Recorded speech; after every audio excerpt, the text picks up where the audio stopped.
Hi வணக்கம் மக்களே. Senthilkumar from Kallakurichi. இன்னைக்கு நான் பார்க்க போகிற current affairs news paper analysis July 24 2021 July 24 2021. இன்றைய தேதியில் செய்தித்தாள்களில் வந்திருக்க முக்கியமான news exclusive for any type of competitive examinations.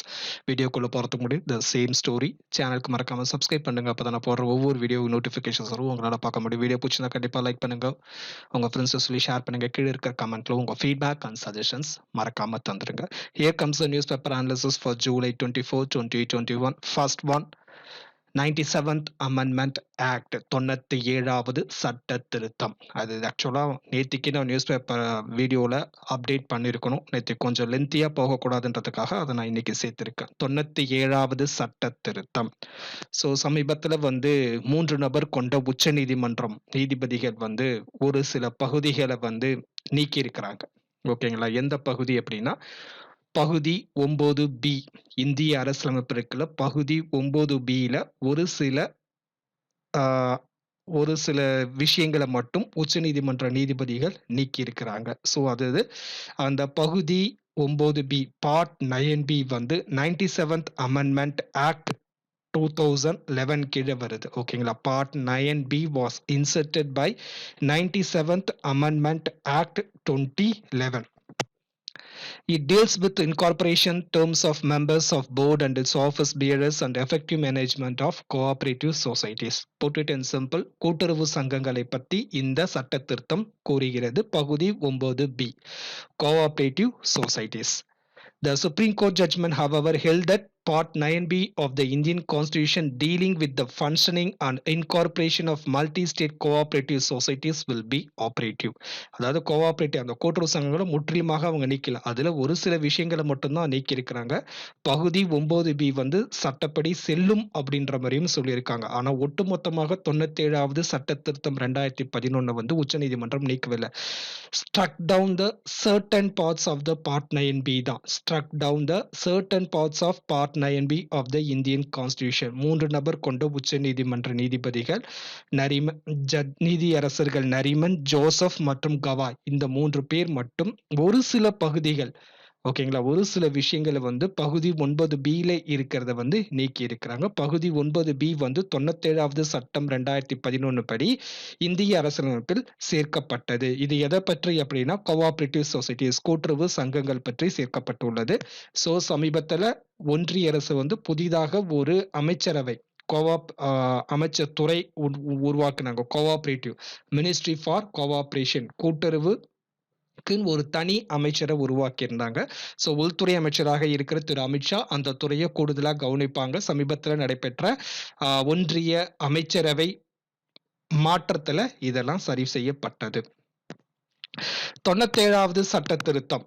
Reason for striking down. ஏன் உச்சநீதிமன்றம் ஒரு சில பிரிவை நீக்கி இருக்கிறாங்க அப்படின்னா, ஸோ இது ஒரு அரசியலமைப்பு சட்டம் சரத்து 368 உட்பிரிவு 2 படி இந்தியாவில் இருக்கிற பாதி மாநிலங்கள் இந்த சட்டத்தை அங்கீகரிக்கணும். அவங்களோட சட்டமன்றத்தில் இந்த மசோதாவை நிறைவேற்றி 50% of the state should pass this. ஓகேங்களா? 97th Constitution Amendment required ratification by at least one half of the state legislature as per the Article 368 Class 2 of the Constitution as it deals with an exclusive state subject cooperative societies. அதாவது மாநில பிரிவின் கீழ் வர கூட்டுறவு சங்கங்களை பற்றி சட்டம் இயற்றப்பட்டதனால் இந்தியாவில் இருக்கிற மாநிலங்கள்ல பாதி மாநிலங்கள்ல இருக்கிற சட்டமன்றங்கள் இந்த மசோதாவை ஒருமனதாக நிறைவேற்றி ஒன்றிய அரசுக்கு அனுப்பி வைக்க வேண்டும். ஆர்டிக்கல் 368 பிரிவு உட்பிரிவு 2 படி இது செய்யணும்.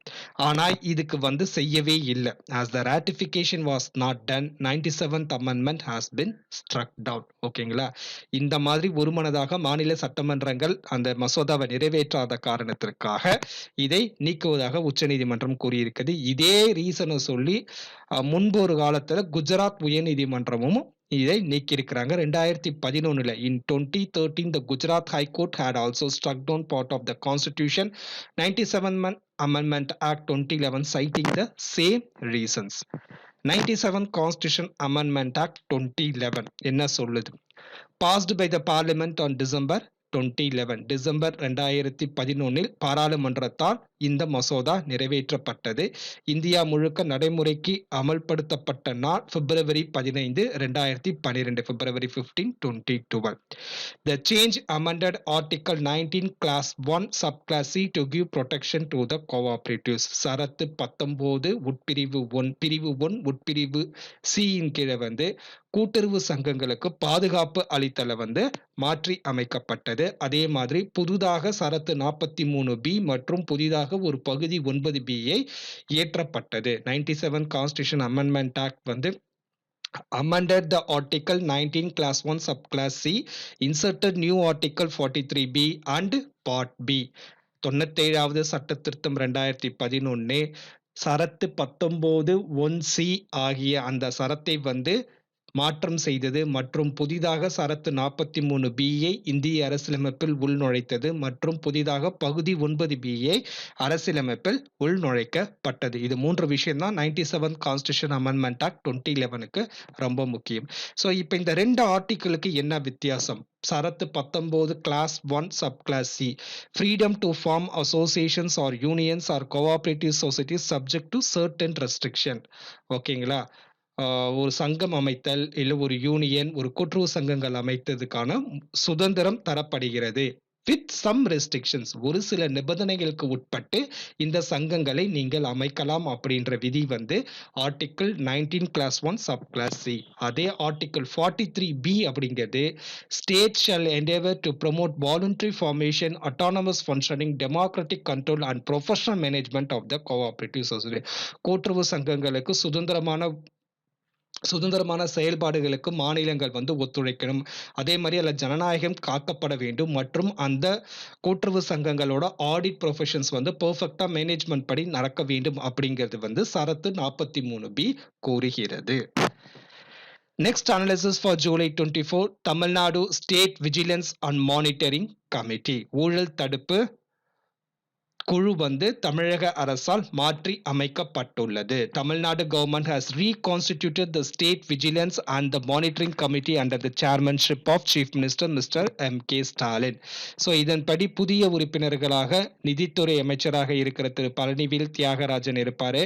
அப்புறம் ஆதி திராவிட நலத்துறை அமைச்சராக இருக்கிற கயல்விழி செல்வராஜ் மிஸ்ஸஸ் கயல்விழி செல்வராஜ் இருப்பாங்க. லேபர் மினிஸ்டர் கணேசன் மற்றும் டூரிசம் மினிஸ்டர் மிஸ்டர் மதிவேந்தன் அவர்கள் இருப்பாங்க. அதே மாதிரி இந்த கமிட்டியில வந்து 2 ராஜ்யசபா உறுப்பினர்கள் இருக்கிறாங்க.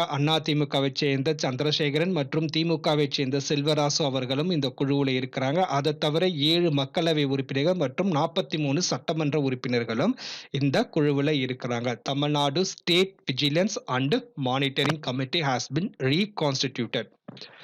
Next for July 24, rise in extreme rainfall events. So சமீபத்தில் இந்தியாவில் வந்து மழை பொழிவு வந்து அதிகமாக பெய்கிறது.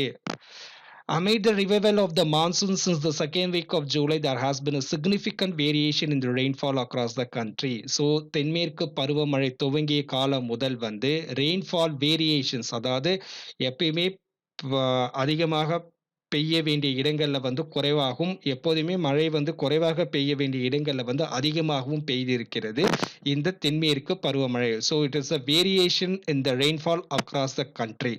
Several parts of the western Konkan coast and the southern peninsula extreme rainfall. ஓகேங்களா? கொன்கன் கடற்கரை மற்றும் தென் இந்தியாவிலும் வந்து அதிகமான மழை வந்து தென்மேற்கு பருவமழையில பெய்து வருகிறது. According to the Indian Meteorological Department, இந்திய வானிலை மையம் அறிக்கையின்படி ஜூன் 1லேருந்து ஜூலை 23 வரைக்கும் அவங்க பகுதி வாரியா பிரித்திருக்கிறபடி சதன் பெனின்சுலா, ஓகேங்களா, தீபக தென், அதாவது சதன் இந்தியாவில் வந்து சராசரியை விட 29% மழை அதிகமாக பெய்துள்ளது. 29% மோர் ரெயின் தென் நார்மல். அதே மாதிரி வடமேற்கு இந்தியா நார்த் வெஸ்ட் இந்தியாவில் வந்து மழை பொழிவு 10% கம்மியாக இருக்கின்றது. சென்ட்ரல் இந்தியா மத்திய இந்தியாவில் வந்து 2% மழை பொழிவு கம்மியாக இருக்கு. நார்த் ஈஸ்ட் இந்தியாவில் கிட்டத்தட்ட 14% வந்து மழை பொழிவு கம்மியாக இருக்கிறது. ஸோ ஸோ அதே மாரி சமீபத்தில நேத்திக்கெல்லாம் நியூஸ்ல நீங்க பார்த்திருப்பீங்க. மகாராஷ்டிரால வந்து வரலாறு காணாத மழை பெய்தது. அதுவும் மகாராஷ்டிரால இருக்கிற மேற்கு மகாராஷ்டிரால இருக்க மகாபலேஸ்வர்ல வந்து 24 மணி நேரத்தில 60 சென்டிமீட்டர் மழை பொழிவு பெய்திருக்குது. கிட்டத்தட்ட இது வந்து ஒரு அந்த நகரத்துக்கு, அந்த மாநிலத்துக்கு இது வந்து ஒரு பெரிய ரெக்கார்ட் அப்படின்னு வானிலை ஆய்வாளர்கள் கூறுகிறாங்க. அதேபோல மகாராஷ்டிரால 5 மாவட்டங்கள்ல மட்டும் தான் அதிகமான மழை இல்ல. ஆனா அந்த 5 மாவட்டங்கள்லயும் மழை பெஞ்சிருக்கு. அதிகமான மழை இல்ல. லார்ஜ் எக்ஸஸ் ரெயின் கிட்டத்தட்ட மகாராஷ்டிரால இருக்க 31 மாவட்டங்கள்ல வந்து they received large excess rains அப்படிங்கிறது சொல்லப்படுகிறது. Climate scientist have warned that the monsoon patterns overall have been changing. So வானிலை அறிஞர்கள் என்ன சொல்றாங்க அப்படின்னா, இந்தியாவை பொறுத்தவரைக்கும் இந்த பருவமழை அப்படிங்கிறது வந்து மாறிக்கொண்டே வருகிறது அப்படின்ற மாரி அவங்க ஒரு ப்ரீகாஷியஸ் மெசேஜ சொல்றாங்க. அதே மாரி அரேபியன் சி அரபிக்கடல்ல வந்து அந்த அளவுக்கு வந்து புயல்கள் உருவாகாது. புயல்கள் உருவானும் அதோட ஃப்ரீக்வன்சி அதனுடைய வேகம் வந்து கம்மியாக இருக்கும். ஆனா சமீப காலங்களாக அரேபிக் கடலில் உருவாகும் புயல்கள் அடிக்கடி உருவாகுது. அதோட அதனுடைய வேகமும், சேதாரமும் அதிகமாகவே இருக்குது அப்படின்னு சொல்லிட்டு கிளைமேட் சயின்டிஸ்ட் வந்து சொல்லியிருக்கிறாங்க. There is a 52% increase in the frequency of cyclones over Arabian Sea from 2001 to 2019. ஓகேங்களா. 2001லேருந்து 2019 காலகட்டங்கள்ல வந்து அரபிக்கடல்ல மட்டும் 52% ஓகேங்களா. 52% வந்து புயல்கள் உருவாகுது அதிகமாயிருக்குது அப்படின்னு சொல்றாங்க. 52% வந்து புயல் உருவாக்குதல் விகிதம் வந்து அதிகமாகி உள்ளது. அதே காலகட்டத்தில இருந்து வங்காள விரிகுடால வந்து 8% குறைந்துள்ளது அப்படின்னு சொல்ல முடியும். ஏன்னா ஜெனரலா சைக்ளோன்ஸ் அப்படின்னா வங்காள விரிகுடால தான் ஃபார்ம் ஆயிருக்கும். ஆனா இந்த கொஞ்சம் இந்த 2 டிகேட்ஸ் அதாவது 20 வருடங்களாக கடந்த 20 வருடங்கள்ல வந்து அரபிக்கடல்ல உருவாகும் சைக்ளோன் புயல்களின் எண்ணிக்கை அதிகரித்துக் கொண்டிருக்கிறது. வங்கக்கடலில் உருவாகும் புயல்களின் எண்ணிக்கை குறைந்து கொண்டிருக்கிறது என்று வானிலை அறிவியல் அறிஞர்கள் கூறிக்கொள்கிறார்கள். Next for July 24, US Secretary of State to visit India. US Secretary of State to visit India. Sorry for the typo mistake for the visit. So அமெரிக்க வெளியுறவுத்துறை செயலர் இந்தியாவுக்கு வருகை தர உள்ளார். அடுத்த வாரத்துக்கு அவர் வருகை தர உள்ளார். ஸோ இந்திய வெளியுறவுத்துறை அமைச்சர் திரு ஜெய்சங்கர் அவர்களை சந்தித்து பேசுவதாக அது அமெரிக்க அரசின் செய்திக்குறிப்பில் தெரிவிக்கப்பட்டுள்ளது. Antony Blinken US secretary of state. So அவருடைய விசிட் வந்து முக்கியமான விஷயம் ஃபோக்கஸ் பண்றது என்ன அப்படின்னா குவாட் குரூப். ஓகேங்களா. பழைய குவாட் குரூப் இது. India, Japan, Australia, India, Japan, Australia, America ஆகிய இந்த குவாட் குரூப்பை பத்தி பேசுது மற்றும் தற்போதைய ஆப்கானிஸ்தான் சூழ்நிலைகளை பற்றி விவாதிப்பது மற்றும் கொரோனா தடுப்பூசியை பற்றியும் விசாரிப்பது. இந்த 3க்கு வந்து மெயின் ஃபோக்கஸ் தரப்படும் என்று அமெரிக்க அரசின் அதிகாரப்பூர்வ செய்திக்குறிப்பில் தெரிவிக்கப்பட்டுள்ளது. அதுவும் இல்லாமல் this will be the first visit for mister Antony Blinken as the US secretary of state to India. So பதவியேற்ற பிறகு இந்தியாவுக்கு வருகை புரிவது இதுவே முதல் முறை என்பது குறிப்பிடத்தக்கது. Next for July 24, China's president visits Tibet. So திபெத்துக்கு சென்றுள்ள சீன அதிபர் ஜி ஜின்பிங். ஸோ இந்த வாரம் முதல்ல வந்து சீன அதிபர் ஜி ஜின்பிங் வந்து திபெத்துக்கு அரசு முறை பயணம் மேற்கொண்டது வந்து உலக அளவில் மிகவும் பெருசாக பார்க்கப்பட்டது. மினியஸ் அதாவது கிட்டத்தட்ட ஒரு சீன அதிபர் வந்து பல வருடங்களுக்கு பிறகு அதிபராக இருக்கும் போது திபெத்துக்கு பயணம் மேற்கொண்டது இதுவே முதல் முறை என்று சொல்லப்படுகிறது. அதுவும் இல்லாம வந்து திபெத்தோட தென்மேற்கு எல்லையில இருக்கிற ஒரு இடத்துக்கு அவர் லேண்ட் ஆயிருக்கிறார். அது வந்து அருணாச்சல் பிரதேஷ் வந்து கிட்டத்தட்ட 20 கிலோமீட்டர் தள்ளி தான் இருக்குது. Mister Xi Jinping landed at the airport in Ningxi which is located less than 20 kilometer from the border with India's Arunachal Pradesh. அதாவது இந்திய அருணாச்சல பிரதேஷ் திபெத்தோட எல்லை கொண்டுள்ளது. கிட்டத்தட்ட 20 கிலோமீட்டர்ல டிஸ்டன்ஸ்ல அங்கதான் மிஸ்டர் ஜி ஜின்பிங் லேண்ட் ஆயிருக்கிறார். அந்த இடத்துக்கு பேரு நெயிங்சி. ஸோ அதுக்கப்புறமேட்டுக்கு நயாங் ஆற்று பாலத்தை அவர் கடந்து சென்றார். அது வந்து யார்லாங் ஜாங்போ ரிவர் அப்படின்னு திபெத்ல கூறப்படுகிறது. நமக்கு இந்தியாவுக்கு அது வந்து பிரம்மபுத்திரா ரிவர். ஆக்சுவலா சைனா வந்து பிரம்மபுத்திரா நதியில வந்து 5 அணையை கட்டணும் திபெத்ல அப்படின்னு சொல்லப்பட்டிருக்கிறது. அதுக்கு இந்தியாவும் வங்கதேசமும் மிகப்பெரிய எதிர்ப்பை தெரிவித்திருந்தாங்க. ஸோ அது எல்லாம் அது அப்படியே நின்று இருக்கு. அந்த ஸ்டேஜ்ல அப்படியே நின்று இருக்குது. ப்ரப்போசல் வந்து சீனாவுக்கு வந்து திபெத்ல பிரம்மபுத்திரா நதி குறுக்கே வந்து 5 அணைகளை கட்டுவோம் அப்படின்னு சொல்லியிருக்காங்க. அதுக்கு பிரம்மபுத்திராவோட ரைபேரியன் ஸ்டேட்ஸா இருக்கிற இந்தியா மற்றும் வங்கதேசம் வந்து எதிர்ப்பு தெரிவிச்சிருந்தாங்க. He also visited Nyangchi town and its railway station to inspect the newly built Suncheon Tibet Railway. சமீபத்தில் புல்லட் ட்ரெயின்லாம் திபெத்ல விடப்பட்டது, அதையும் அவர் மேற்பார்வையிட்டார். ஸோ அதோட இல்லாம வந்து அவர் வந்து First visit to the Tibet Autonomous Region, இது நான் முன்னாடியே சொல்றேன், since taking over as the General Secretary to the Communist Party of China in 2012. அது நம்மளுக்கு தேவையில்லாத விஷயம்.